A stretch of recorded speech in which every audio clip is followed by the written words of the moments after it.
So one thing too that we run into a lot, especially in my position, is talking about price. Like how much does this cost? What is it going to cost me? And beyond that, what am I paying now? And that Hmm. tends to be sometimes one of the bigger unknowns that Hmm. people have. Like they pay their phone bill every month, but a lot of people wonder what kind of extra costs are there. So maybe Hmm. you could elaborate a little bit on the cost centers that exist in a traditional phone system, Hmm. and then kind of how we deal with that too.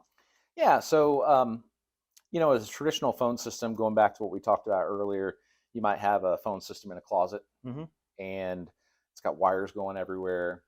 It's a piece of hardware. So, every 10 to hopefully 15 years, you might get out of that thing. You're Right. going to have to come up with a big stack of cash to replace it.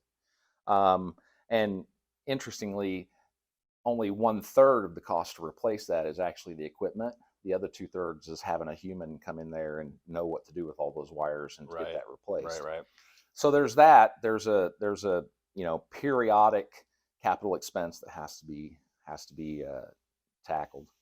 Then that's going to require maintenance, and if it Hmm. lives in the closet, you're going to have a guy come and work on it and Right. flip the switches. So there's a cost center. And then even if you just have that box in the wall and it has power and it's plugged in, you still have to plug telephone lines into it, Hmm. right? Right. So you've got your telephone company costs. So a lot of the old PBX vendors nowadays, in the communities across the nation, they have switched to where they're charging service contracts just to have somebody on call, so Right. that if and when that thing breaks in the closet, those guys will run out there. So that's a potential cost. Right. Um, their handset costs on these old systems. The handsets break.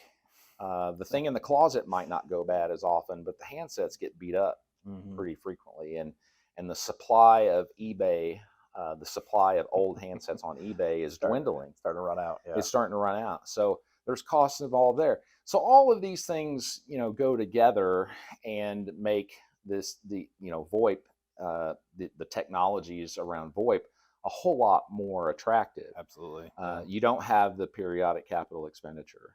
Hmm. There is no box in a closet. All of it's a hosted service. So you're not Hmm. paying for that server that everything runs on. We manage all the software. It's just all included. Right. We manage it for everybody across the board, all of our customers. The handsets are typically a third the price of what those old handsets were. Absolutely. Yeah. We frequently have people look at our new handsets and say, "Well, I paid twice that much for an old one on eBay last year." Yep. Yeah, Yep. just the nature of the technology, things get smaller and they get a little bit cheaper. So, Yeah. um, price is always a fear, but it's typically because they have some preconceived notion of this is an expensive endeavor because it used to be. Yeah. Yeah. And sometimes I find that there are some more hidden costs associated with that too. Like especially if they're on some sort of break fix contract with their phone provider and they lose a phone or something goes down and they have to call somebody out to come deal with that, then that's another expense that they're doing. Well, they're not going to keep track of that on their monthly phone bill. Like Right. that's gonna show up, So that doesn't as a show service up fee. Right. when they're, thinking back, well, the phone system only cost me what Right. what the phone provider charged me or what Right. the phone company charged me. That's not exactly true. Right. The There's a lot ongoing more cost. costs to it. Yeah, the ongoing cost can be a little bit ambiguous with some Yeah. of those older systems.